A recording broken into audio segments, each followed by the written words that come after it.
O ju vëllezër e mi, Allah ju ruaj dhe ju mëshiroft.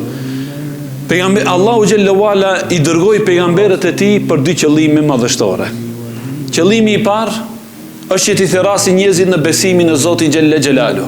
Pra e gjithë aktiviteti pejgamberëve të Allahut alayhimu salatu wassalam, nga mëngjesi deri në mbrëmje, nga i pari i tyre Nuhi alayhi salatu wassalam për 950 vite dhe tek i fundi Muhamedi sallallahu alaihi wasallam, ishte që t'i therrasin njerëzit në besim dhe në akide.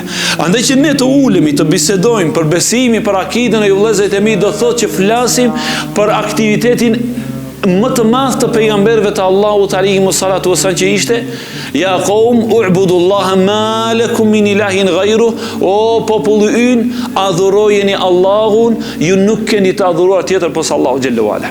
Imagjinoni vëllazër, pejgamberin e juaj Nuhin alayhi salatu wassalam, 950 vite fshehur azi dhe haptazi, natën edhe ditën, valla, ju një ligjërat, me si që ndëjse dhe akshami, dhe ndoshta edhe na duket e shumt.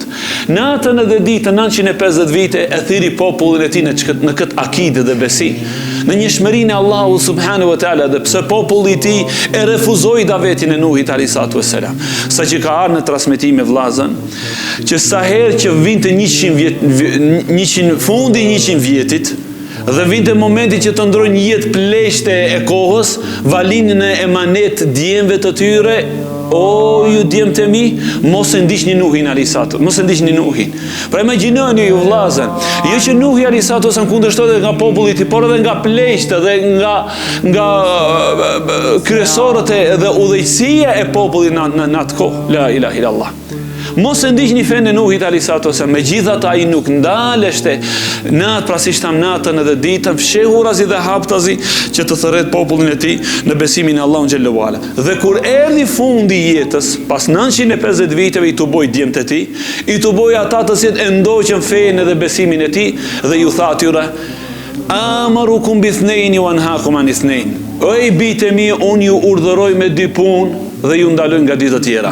Ajo me të cilën e urdhëroi Nuhi alayhi salatu wassalam, i urdhëroi djemtë e tij, ishte: amurukum bila ilaha illallah, po ju urdhëroj juve me shahadetin la ilaha illallah.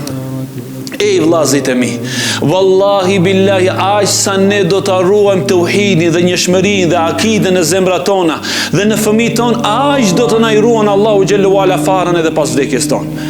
Aq sa njeriu e humbën besimin në familje dhe nuk e ka gajle dhe dirë se fëmijët e tij ndoshta nuk janë në rrugën e Allahut, nuk janë në rrugën e besimit, nuk e madhurojnë urdhrin dhe ndalesën e Allahu xhallahu ala, ta dish se Allahu ka për me të humbë dhe ke pasardhësit e tu.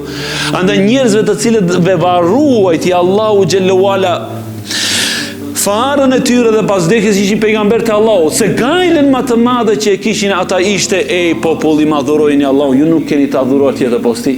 Ndoshta me mijë dhe me mijë vite që ka jetu Nuhi alayhi salatu wassalam, por ende përmendet emri i tij.